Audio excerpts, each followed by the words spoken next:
ତମେ ବସିଥା, ମୁଁ ଆସିଲି ଯାଇ କଥା ହବା। ମୁଁ ଯାଏ, ଟିକେ ଜଲ୍ଦି ନଗଲେ ଏଇଠି ବାହାରି ପଡ଼ିବ ଯେ, ବୁଝିଲ କି? ମୋ ମୁଣ୍ଡ ଖରାପ ହେଇଗଲାଣି। ସମୁଦି ହୋ ସମୁଦି, ବାସି ମିଠା ମିଠା ପେଟେ ଖାଇ ଦେଇ ପେଟ ତୁମ କଟ କଟ ଚାଲିଗଲା ବାଟେ ଶବଦ ଛାଡ଼ୁଛ ସତେ ଯେମିତି ଫଟଫଟି ହବା ବୁଲେଟ।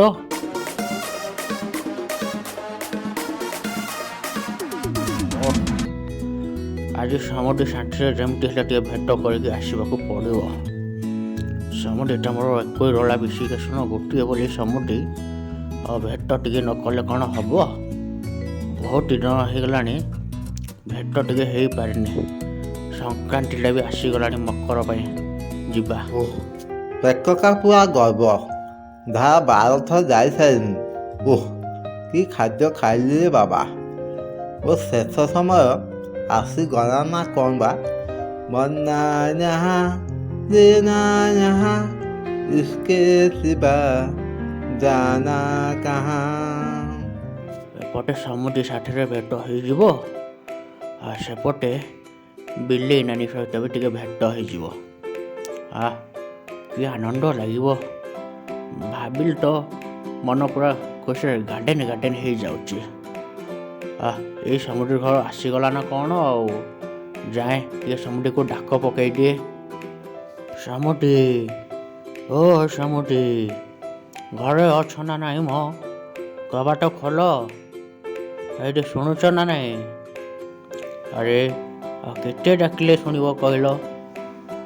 ଅଛ ନା ନାହିଁ ମୋ ଘରେ? କବାଟ ଖୋଲ, ସମୁଦି। ସକାଳ ପହରୁ ଧାରା ଯାଇ ଅବସ୍ଥା ପୁରା 12 ବାଜିଲାଣି। ଏତିକି ବେଳେ କୋଉ କିଏ ଆସିକି କବାଟ ଠକ୍ ଠକ୍ କଲାଣି କେଜାଣି?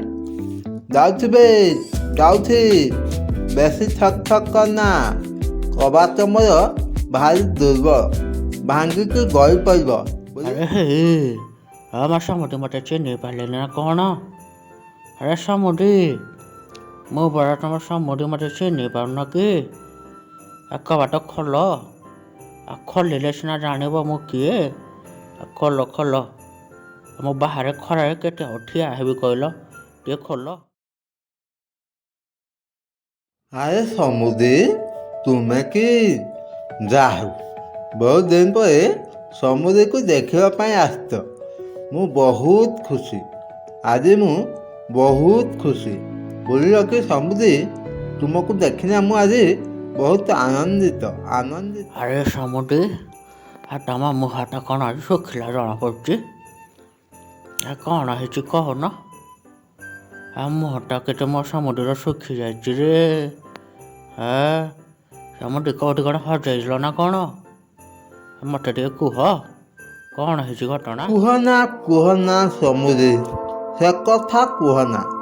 ମୋତେ ନା ପ୍ରବଳ ଡର। ଏଇ କିଛି ଦିନ ହେବ ମୁଁ ଉଠି ବସି ପାରୁନି, ଜମା ଉଠି ବସି ପାରୁନି। ବୁଝିଲ, କେତେବେଳେ ଅଣ୍ଟା ଦରଜ ତ କେତେବେଳେ ପେଟ ଦରଜ, ଆଉ ମୁଣ୍ଡ। ତମକୁ ସମୁଦି ଜ୍ୱର କେବେ ହେଲା? ତମେ ପୁରା ହାତେ ମାପି କାଣ୍ଟେ ଚାଲିବା ଲୋକ, ଆଉ ତମକୁ ଏମିତି ଜ୍ୱର କେମିତି ହେଇଗଲା? ମୁଁ ତ କାହିଁ କିଛି ବୁଝିପାରୁନି। ଭଲ ଭାବରେ ଟିକେ ମୋତେ ବୁଝେଇକି କୁହ। କ'ଣ କହିବି ସମୁଦି, ଯେ ପୁରା ବାସିକା କମାଲ। ବୁଝିଲ ସମୁଦି, ଏଇ କିଛି ଦିନ ହେବ ମୁଁ ଟିକେ ବିଲେଇ ନାନୀର ମିଠା ଦୋକାନକୁ ଯାଇଥିଲି।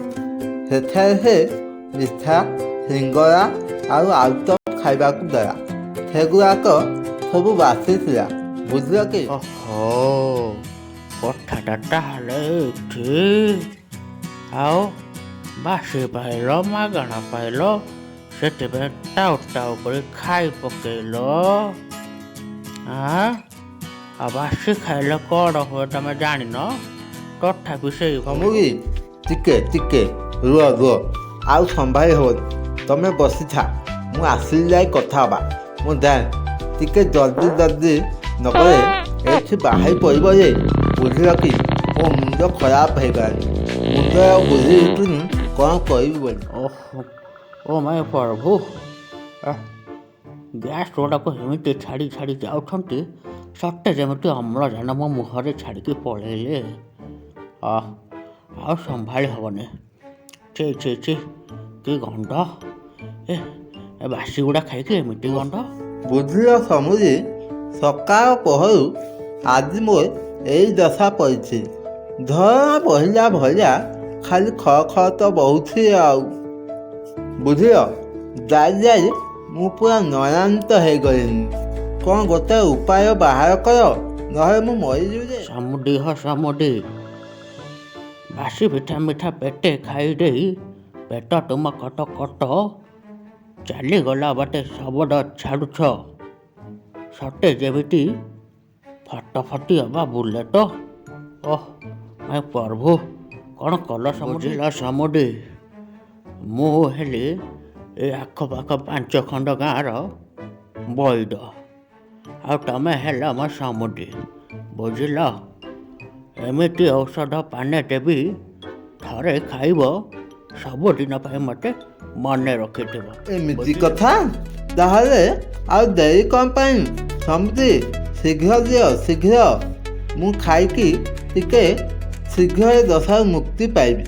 ନହେଲେ ଏମିତି ଯାଇ ଯାଇ କେତେବେଳେ ମୋ ପ୍ରାଣବାୟୁଟା ଫସ୍ କିନା ପଳେଇବ, ମୁଁ ବି ଜାଣିପାରିବି ନାହିଁ ରେ ବାପା। ଆରେ ଏତେ ତରତର ହେଉଛ କ'ଣ ପାଇଁ?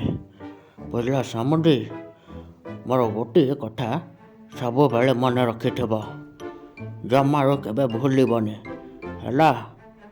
ଆଉ ଯଦି ଭୁଲିବ, ତାହେଲେ ସବୁଦିନ ଏମିତି ଦୁଃଖ ଖାଇବା ଡରବ ପଚା ସୋଡ଼ା ବାସି ଭଣ ଭଣ କରି ବସିଥିବେ ମାଝି। ଭୋକ ଉପାସରେ ପଛେ ମରିଯିବ, ଏମିତି ଡରବ କେବେ ନ ଖାଇବ। ବୁଝିଲ ସମୁଦି, ଭୁଲରେ ବାସି ଖାଇବନି।